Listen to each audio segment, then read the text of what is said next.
नमस्कार, मैं पद्मिनी आप सभी का नक्षत्र ज्योत में स्वागत करती हूँ।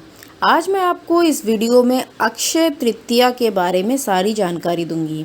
अक्षय तृतीया कब है और इसके क्या बेहद खास है इस दिन, और इसी दिन क्यों लोग सोना खरीदते हैं, और इस दिन कौन कौन सी जो कहानियाँ हैं वो प्रचलित हैं।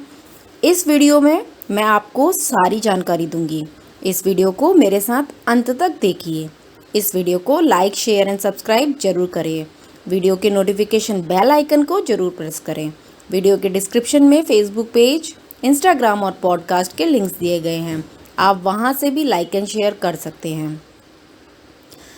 आपके नक्षत्रों की बात नक्षत्र ज्योत के साथ। आइए शुरुआत करती हूँ मैं अपनी वीडियो की, जिसमें आज मैं आपको बता रही हूँ अक्षय तृतीया के बारे में। हिंदू धर्म में अक्षय तृतीया का दिन बेहद खास होता है।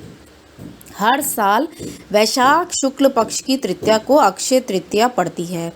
इस तिथि पर अबूझ मुहूर्त होता है, जिस वजह से किसी भी तरह का शुभ कार्य किया जा सकता है। धार्मिक मान्यताओं के अनुसार इस दिन दान पुण्य करना भी शुभ होता है। अक्षय तृतीया के दिन पावन दिन सोना खरीदने की परंपरा भी है। ऐसा माना जाता है कि इस दिन सोने की खरीदारी करने से घर में सुख समृद्धि आती है, और माना भी ये जाता है कि अक्षय तृतीया के दिन सूरज की किरणें काफ़ी तेज होती हैं। सूर्य का संबंध सोने से माना जाता है। इसीलिए सोना खरीदने से शक्ति और ताकत का प्रतीक भी माना जाता है। लेकिन यदि इस दिन किसी कारण सोने की खरीदारी करना पाना संभव ना हो, तो आप दान पुण्य के कार्य करके भी जीवन में आने वाली परेशानियों को दूर कर सकते हैं। अक्षय तृतीया के दिन ही उत्तराखंड में स्थित यमुनोत्री और गंगोत्री धाम के कपाट खुलते हैं। इस दिन पितृ संबंधित कार्य करने से पितरों का आशीर्वाद भी प्राप्त होता है। इसीलिए अक्षय तृतीया खास है। और अक्षय तृतीया क्यों खास है? अक्षय तृतीया पर गंगा स्नान करना, शादी ब्याह के कार्य करना, दान करना और कीमती वस्तुओं की खरीदारी करना शुभ माना जाता है। मान्यता है कि इस दिन गंगा स्नान करने से मनुष्य सारे पापों से मुक्त हो जाता है। पितृ श्राद्ध करने के लिए तो आपको मैंने बताया है, इसीलिए इस दिन जौ, गेहूं, दही, चावल, चने, सत्तू, दूध से बने पदार्थ आदि सामग्री का दान अपने पितरों के नाम से आप कर सकते हैं। इस दिन सोने की खरीदारी करना शुभ माना जाता है, इसलिए भारी संख्या में लोग इस दिन सोने की खरीदारी करते हैं।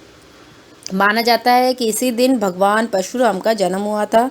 त्रेता युग का प्रारंभ भी इसी तिथि से माना जाता हुआ था।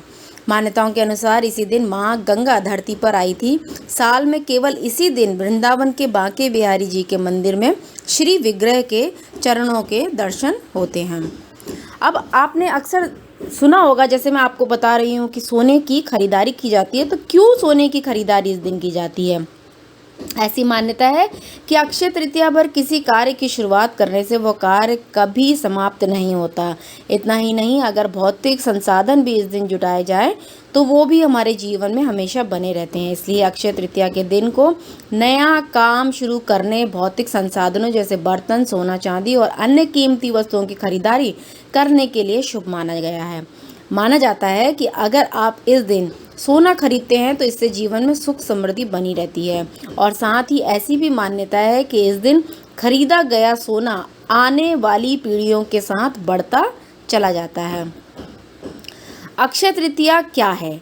शाब्दिक अर्थ में अक्षय अमरता या एक शाश्वत जीवन का प्रतीक है, जो अविनाशी है। और तृतीया का अर्थ हिंदू कैलेंडर के अनुसार तीसरा चंद्र दिवस है। इस प्रकार इसका अर्थ है अक्षय तृतीया आखा तीज के शुभ दिन पर जो कुछ भी शुरू या प्रदर्शित किया जाता है वह शाश्वत रहता है और समय के साथ बढ़ता जाता है।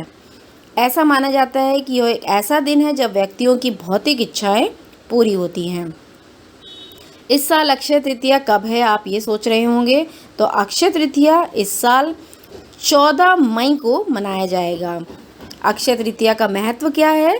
इस दिन फसल कटाई के मौसम के लिए खेती का पहला दिन माना जाता है। इस दिन जैन लोगों का भी बहुत ही महत्व है, क्योंकि वे अक्षय तृतीया के दिन गन्ने के रस का सेवन करके अपनी साल भर की तपस्या समाप्त करते हैं। इस विशेष दिन पर व्यवसायी अपने नए साल की वित्तीय लेखा पुस्तक प्रारंभ करते हैं। संपत्ति खरीदना, नए उद्यम शुरू करना और शादियों की योजना बनाना और अन्य सभी शुभ कार्य अक्षय तृतीया के दिन किए जाते हैं।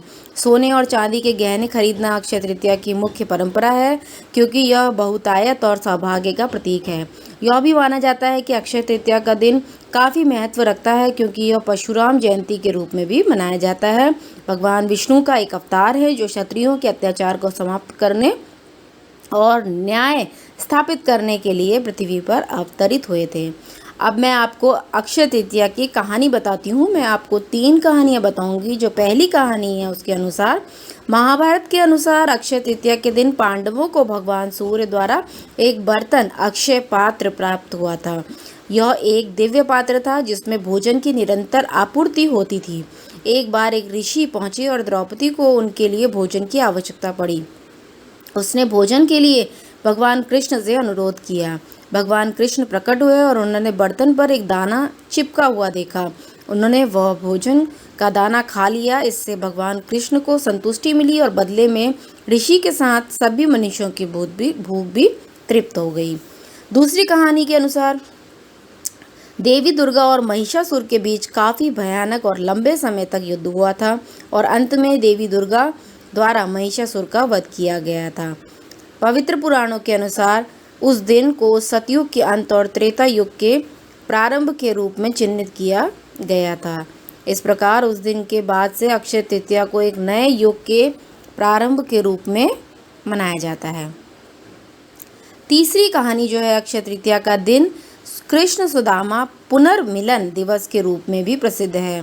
भगवान कृष्ण और सुदामा बचपन के मित्र थे। अक्षय तृतीया के दिन सुदामा भगवान कृष्ण से मिलने के लिए द्वारका गए, क्योंकि उनकी पत्नी ने उन्हें भगवान कृष्ण से आर्थिक मदद मांगने के लिए बाध्य किया।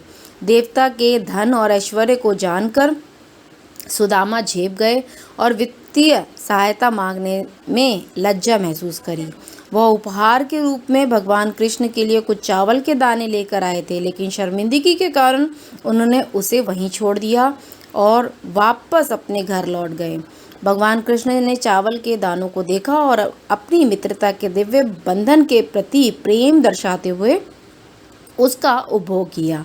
घर पहुंचने के बाद सुदामा यह देखकर चकित हो गए कि उनकी झोपड़ी की जगह एक भव्य महल था। उनके परिवार के सभी सदस्य शाही पोशाक में थे। यह सब देखकर सुदामा ने महसूस किया कि यह सब भगवान कृष्ण के आशीर्वाद के कारण है, जिन्होंने उन्हें प्रचुरता और अन्य आवश्यक चीज़ों के साथ शुभकामनाएं दी। इस प्रकार उस दिन के बाद से इस दिन को अक्षय तृतीया के रूप में मनाया जाता है और भौतिक लाभ प्राप्त करने का दिन भी माना जाता है। अक्षय तृतीया के अनुष्ठान क्या है? अक्षय तृतीया के दिन भक्त उपासना करते हैं और व्रत का पालन करते हैं। अन्य आवश्यक रीति रिवाजों का पालन करते हुए भगवान विष्णु की पूजा करते हैं। व्यक्ति जरूरतमंदों को कपड़े, घी, चावल, फल, नमक और सब्जियों का दान करते हैं। पूजा स्थल में भगवान विष्णु का आशीर्वाद प्राप्त करने के लिए तुलसी जल छिड़का जाता है। यह दिन व्यवसायों के लिए अत्यधिक शुभ माना जाता है और इसलिए वे आराधना करते हैं तथा देवी लक्ष्मी और भगवान गणेश की पूजा करते हैं और धन और प्रचुरता के लिए उनका आशीर्वाद मांगते हैं। पवित्र जल में पवित्र स्नान और पवित्र अग्नि में जौ अर्पित करना अक्षय तृतीया के महत्वपूर्ण अनुष्ठान है। भक्त पवित्र मंत्रों का भी जाप करते हैं, ध्यान करते हैं और आध्यात्मिक गतिविधियां करते हैं ताकि भगवान विष्णु के दिव्य आशीर्वाद को पा सकें और सौभाग्य प्राप्त कर सकें।